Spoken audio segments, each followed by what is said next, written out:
Hermanos, continuamos con esta serie de mensajes que estamos teniendo sobre la esperanza, basada en las cartas del apóstol Pedro.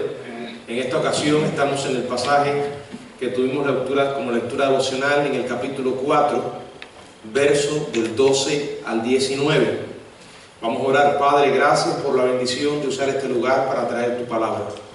Reconocemos nuestra incapacidad humana y pedimos que tu Espíritu hable por medio nuestro, Señor. Lleva a tu pueblo tu mensaje y úsalo, Señor, en el nombre de Cristo. Amén. Bueno, las pruebas forman parte de nuestra vida cristiana y como dice la Biblia, fuego de prueba, o sea, fuego, pruebas ardientes, aflicciones que forman parte de nuestra existencia humana y que por llegar a conocer a Jesucristo no estamos libres de ella. No aquí, no en el ahora.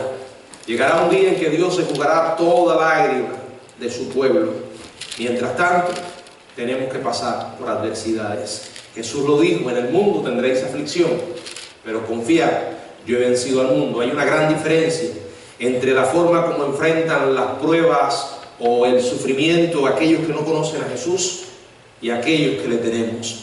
Pedro se dirige a los cristianos, aquellos que enfrentaban circunstancias desesperadas, como dice en el verso 12: amados hermanos, no os sorprendáis del fuego de prueba que os ha sobrevenido, como si alguna cosa extraña os aconteciese.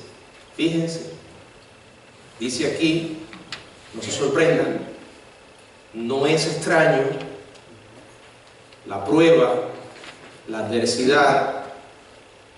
Yo le pregunto, ¿le ha pasado a usted? Yo no estoy hablando de simples pruebas, sino lo que Pedro llama aquí fuego de prueba.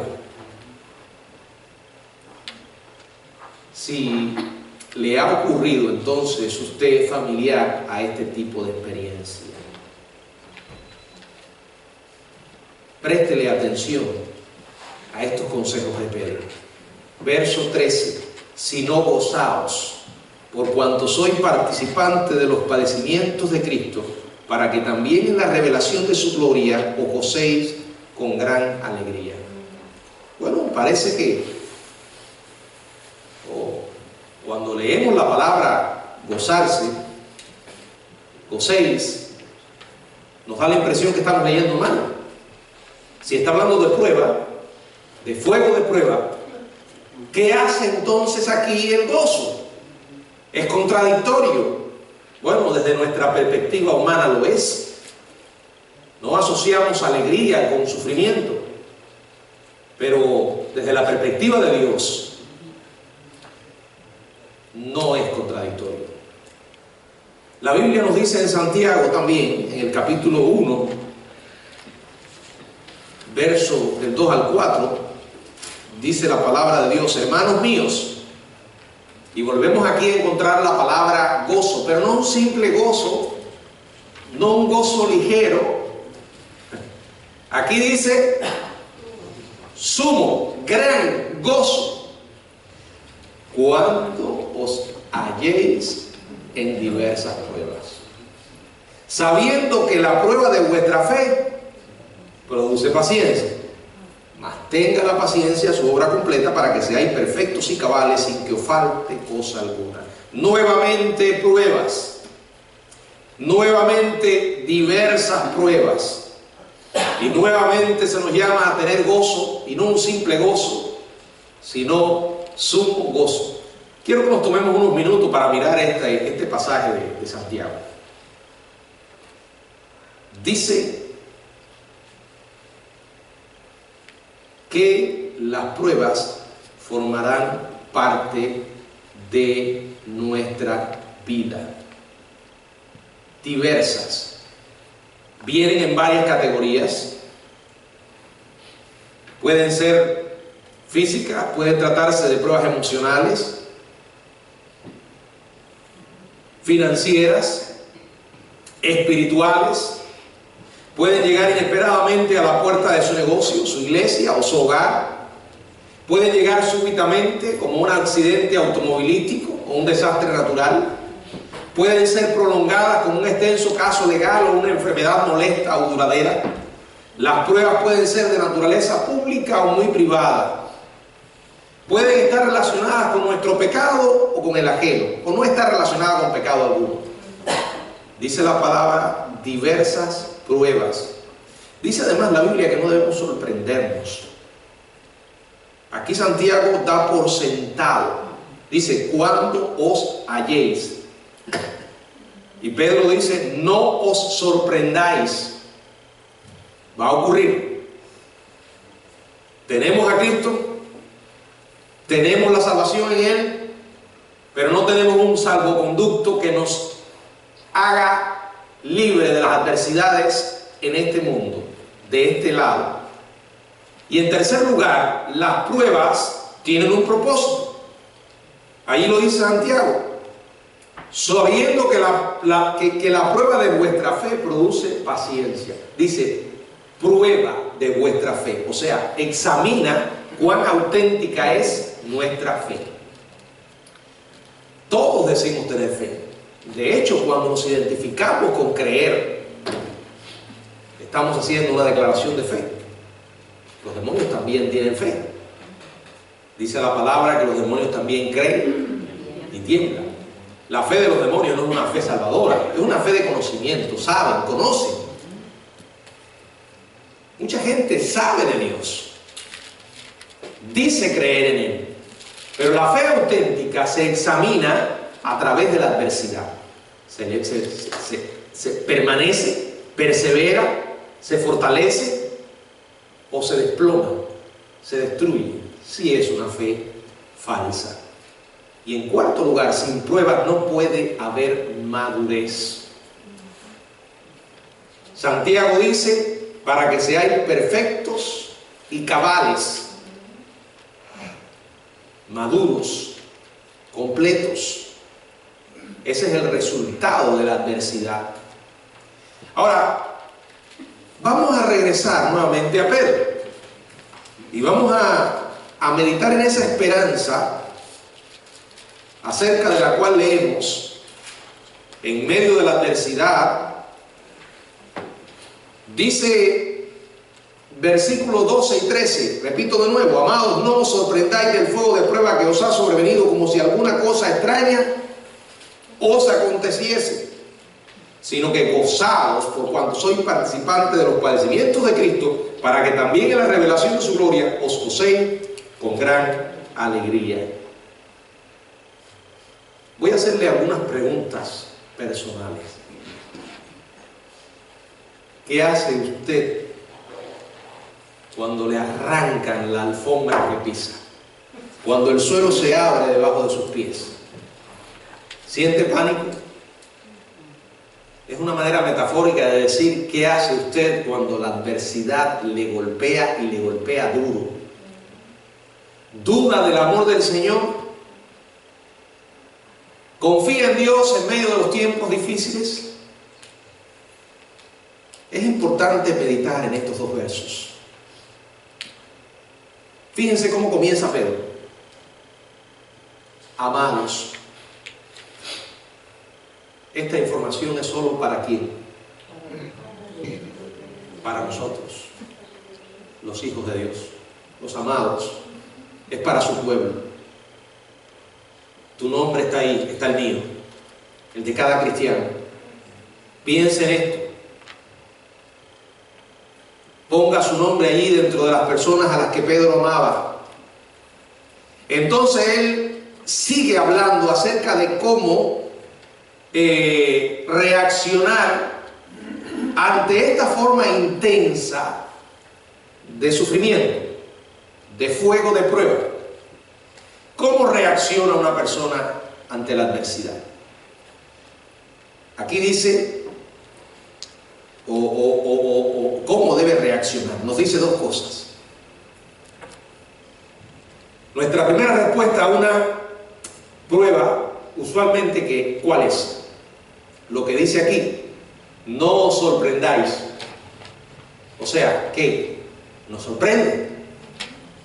¿Por qué me está pasando esto? Yo no lo esperaba. menos lo esperaba ahora. ¿Por qué a mí? Yo no puedo creer que me esté pasando. Pero Pedro dice, no os sorprendáis. Quédate calmado, no te está ocurriendo algo accidental. No eres una víctima. No tuviste mala suerte. No es un capricho del destino. Esas cosas no existen para nosotros. Hay un propósito, Dios lo permitió, no te sorprendas. Quédate calmado, ejerce la fe. Dios no ha perdido el control porque jamás lo pierde. Y debes saber varias cosas. Él tiene control de lo que te está ocurriendo, Él lo sabe. Y fue Él el que dijo, ahora es el momento. Dios te está dando forma. Y dice la Biblia que la imagen a la cual nos está formando es la imagen de su Hijo. Pero para llegar a ser así, tenemos que pasar por el fuego. De la misma manera que un orfebre, un trabajador de metales, le va dando forma a sus imágenes por medio del fuego. Dios es el gran diseñador que nos pasa por fuego para darnos forma. No te sorprendas. Segunda reacción que dice Pedro es que debemos tener es gozaos. Y como dije, gozarse, para mí que Pedro se equivocó aquí. No está hablando de pruebas. Sí. ¿Y cómo puede decir él, gózate? Hay una razón. Y la razón es por cuanto soy participante de los padecimientos de Cristo. ¿Qué quiere decir? Ya Jesús anduvo por ese camino. ¿Qué mayor bendición que transitar por la misma senda que Él lo hizo? Claro, Él lo hizo para conquistar nuestra redención, pero también se identificó con nuestra condición humana. Dice la palabra que no tenemos un sumo sacerdote que no sepa lo que nos está ocurriendo, sino que puede que compadecerse de nosotros. Las pruebas nos acercan a Dios. Piensa en su propia vida, quizás lo que vivió la semana pasada, el mes pasado, el año pasado, o los hace 10 años. Probablemente usted recuerde que esa etapa de su vida fue la que mejor o la que más cerca de Dios usted estuvo, porque dependió de Él como nunca antes lo había hecho. Le buscó con una intensidad como nunca antes lo había hecho. Ahí es donde está el gozo. ¿Qué hace la gente cuando tienen problemas? Se desespera. Y esa desesperación los lleva a la desesperanza al punto de que se cansan de luchar o no ven salida. ¿Y entonces qué? Se quitan la vida. Mucha gente se suicida hoy. Otros acuden al alcohol o a las drogas. No quieren pensar en sus problemas. Los cristianos tenemos a Dios y podemos acercarnos a Él en cualquier momento y sin importar la circunstancia. Si todavía dudas de que las pruebas puedan traer regocijo, vamos conmigo a Hechos capítulo 5. Y quiero que le prestes especial atención a lo que dice aquí la palabra. Versos 41 y 42.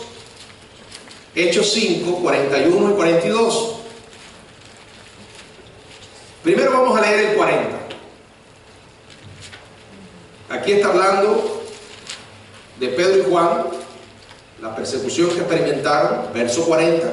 Y convinieron con él, y llamando a los apóstoles, después de azotarlos, les intimaron que no hablasen en el nombre de Jesús y los pusieron en libertad.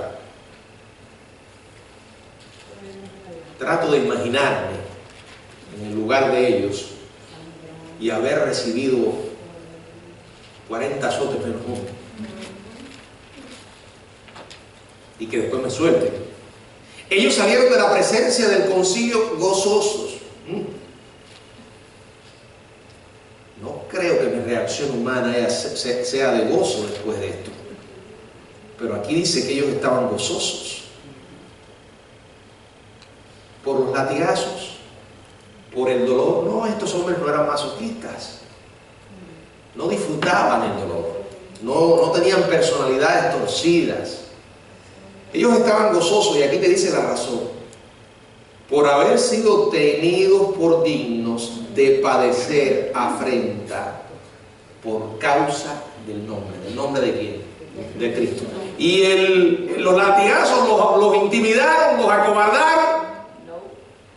Dice, y todos los días en el templo y por las casas no cesaban de enseñar y predicar a Jesucristo. La relación que tenían con el Señor fue la que los capacitó para poder enfrentar el dolor. Decía Johnny Erickson,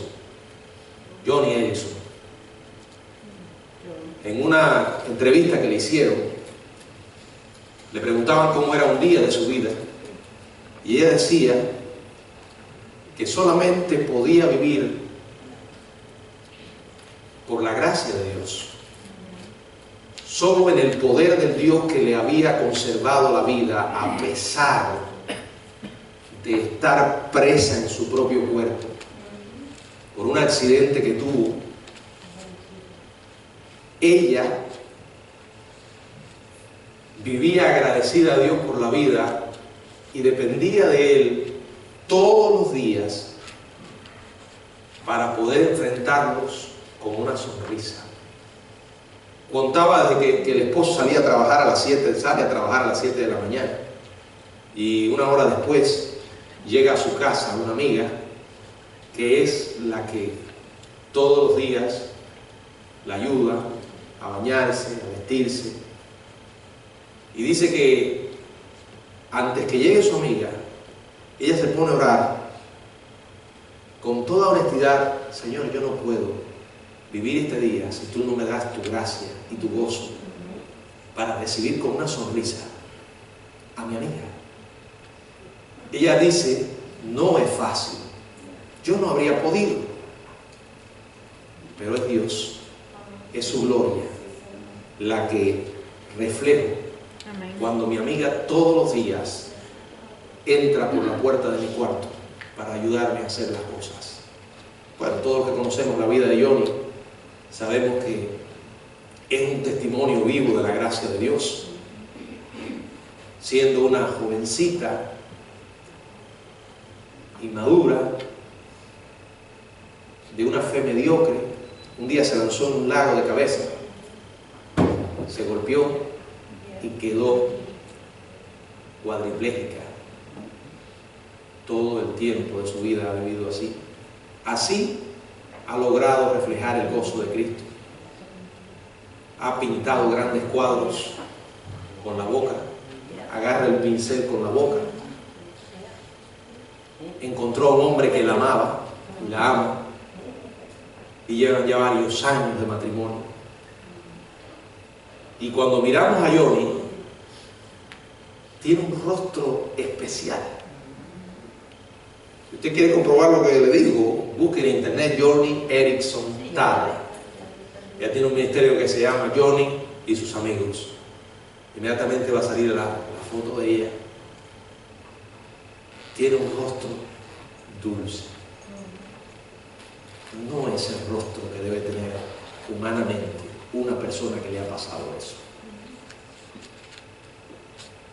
Lo humano es tener un rostro de amargura, resentimiento, de alguien que arrastra la vida porque no le queda más remedio.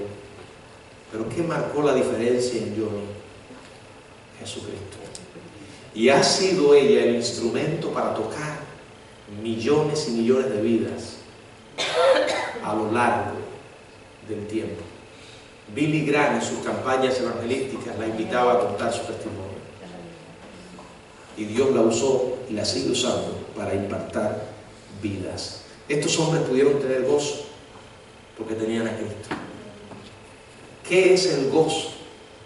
El gozo es la bandera que ondea en el castillo cuando el rey está en él.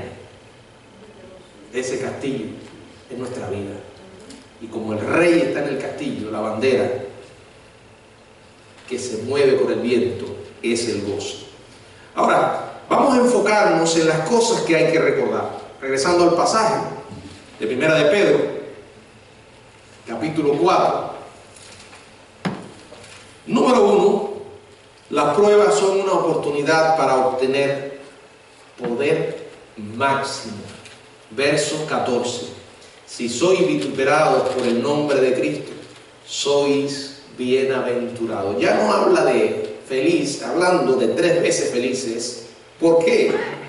Porque el glorioso Espíritu de Dios reposa sobre vosotros. Yo a veces veo personas atravesando por cada experiencia y me pongo a pensar y digo, yo en su lugar no podría. Lo hice ahora mismo. Estoy tratando de ser honesto.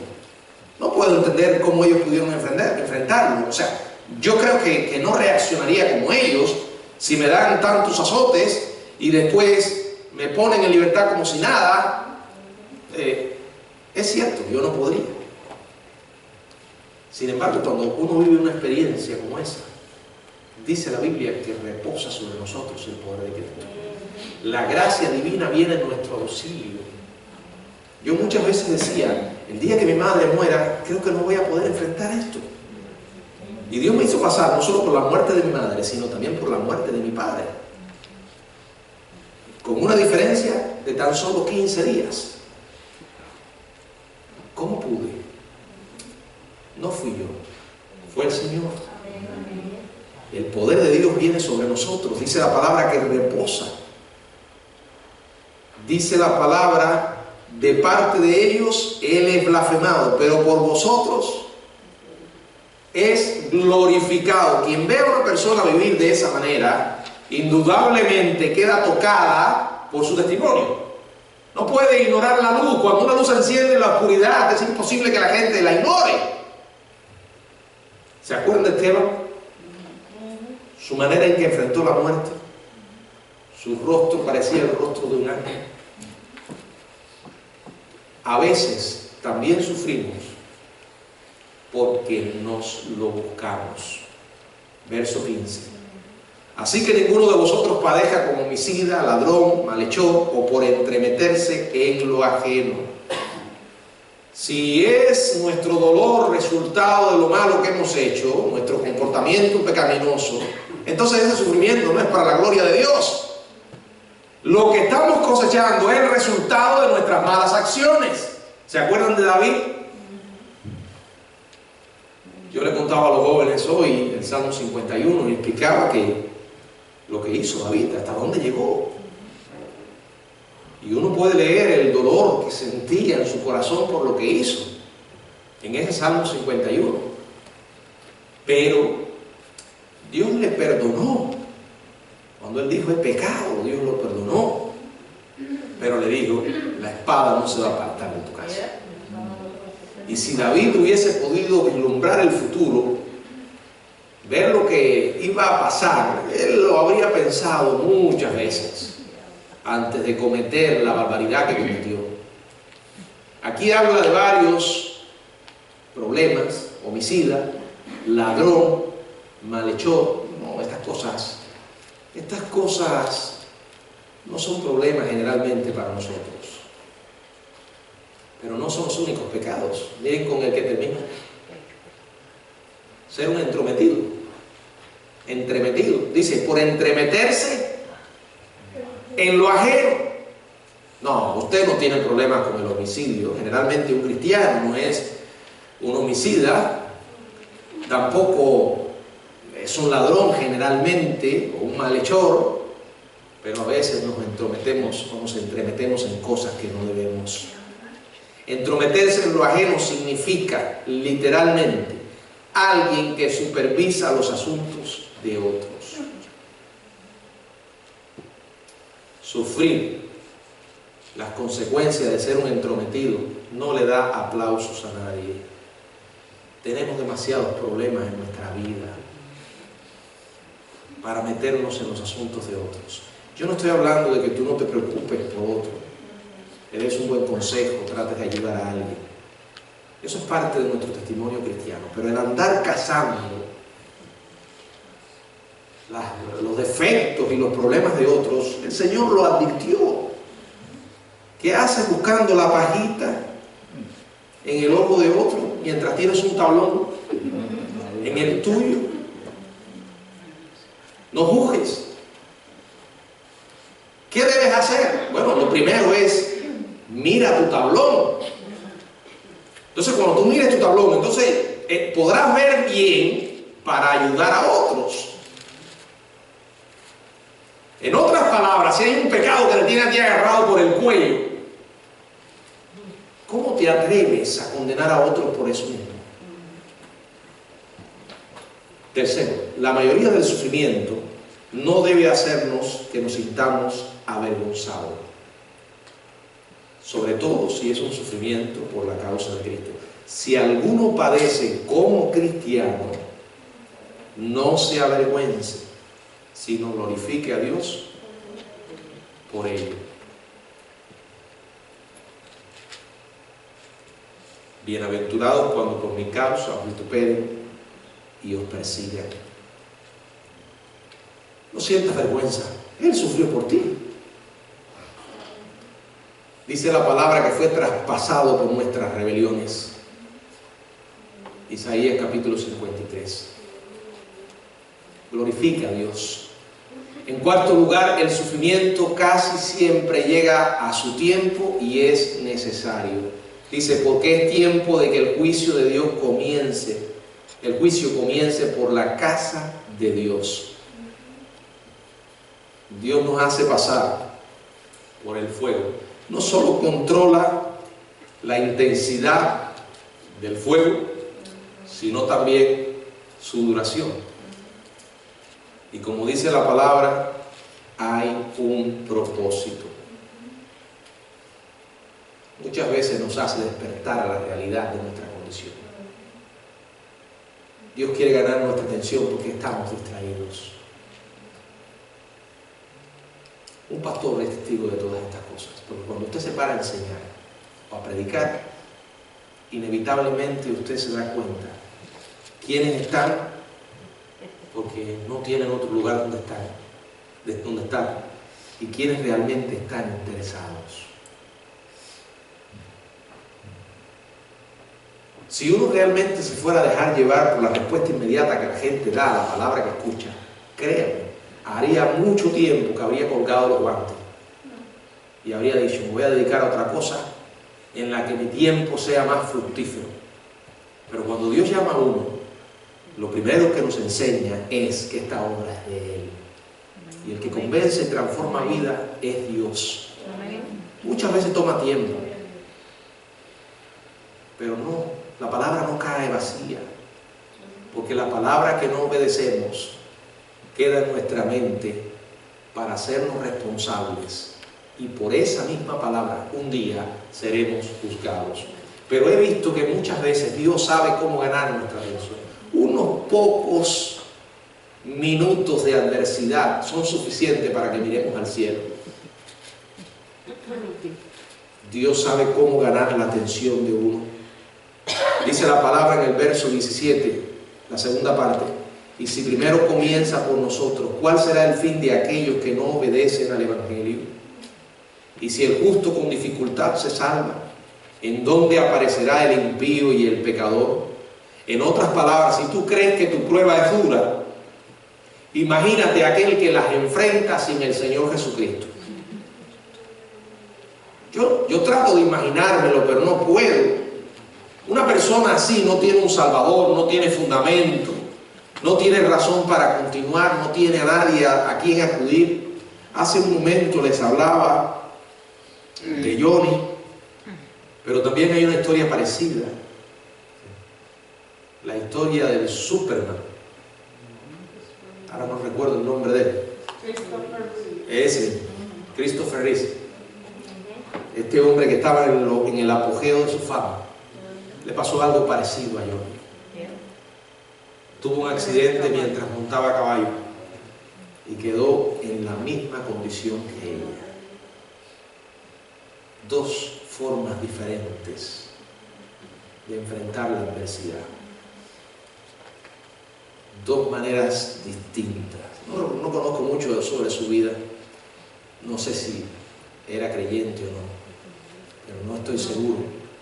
Lo que sí sé es que tuvo que vivir el resto de su vida atrapado en su cuerpo, prácticamente muerto en vida, gracias al amor incondicional de su esposa, que permaneció junto a él a pesar de la adversidad. Muchas personas en un momento así buscan la manera de ¿qué?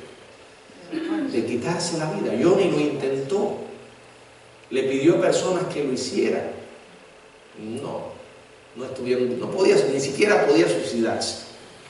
No puede, tiene que depender de otros. Robin Williams, muy amigo de Christopher Reeve, en una ocasión se le apareció allí al hospital a verlo, usando uno de sus chistes.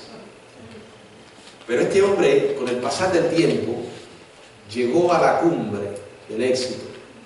Indudablemente, Robin Williams ha sido uno de los mejores actores que ha existido, desempeñando desde papeles dramáticos a papeles cómicos. Yo nunca olvido su actuación haciendo de Patch Adams. No sé si saben quién era Patch Adams. Patch Adams era un médico, es un médico que implementó la terapia de la risa.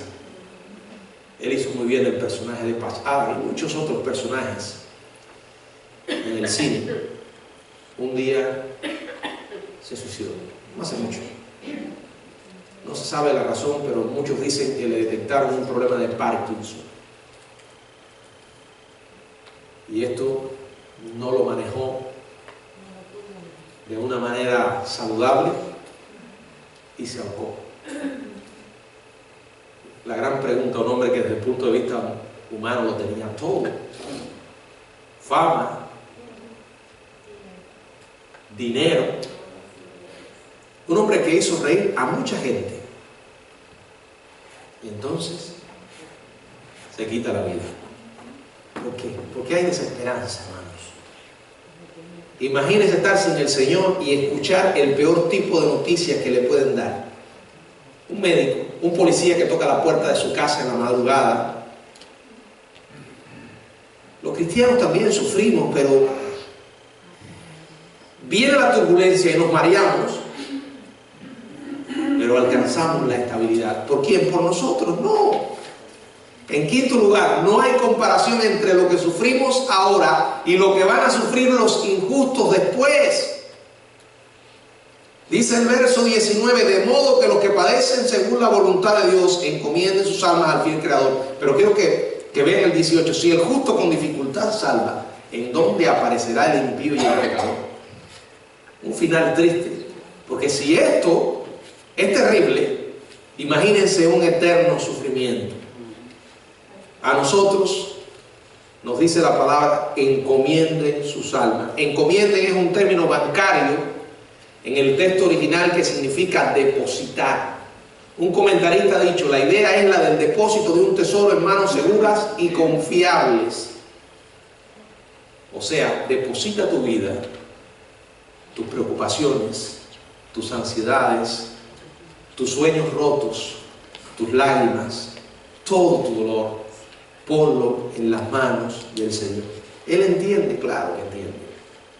Él vivió entre nosotros y Él nos entiende mejor que cualquier otro. Las pruebas nunca son un accidente. Dios nunca desperdicia las adversidades que nos permite pasar. Dios jamás dice, oh, cometí un error con Miguel. Esto no era para Miguel, esto era para Juan. O no, le mandé a María lo que tenía que mandarle a Felicia. No. Es como si las pruebas ya vinieran con un nombre. Diseñadas para nosotros, organizadas, considerando nuestras debilidades y nuestra inmadurez. Gracias a que tenemos el Señor, podemos enfrentarlo en victoria. Cuando todo está bien, oh Señor, qué bueno eres. Bendito sea el Señor. Y cuando las cosas cambian, Él sigue siendo bueno. Él sigue siendo fiel. Cuando llegue el dolor a tu vida, recuerda, cuando escuches esas palabras que taladran tu alma: no te amo, ya no quiero seguir contigo, te voy a abandonar. Recuerda, Dios todavía es fiel. Cuando escuches las peores noticias que puedas escuchar, como dice la Biblia, aquellas que temías te llegaron, recuerda, Dios todavía es fiel. Jamás nos abandona. Aunque tengamos la tentación de pensar que lo ha hecho. Aquí estamos de paso, hermanos. Las cosas que se ven son temporales, pero las que no se ven son eternas. Y esas lecciones que Dios nos permite recibir son eternas. Que el Señor nos bendiga. Amén.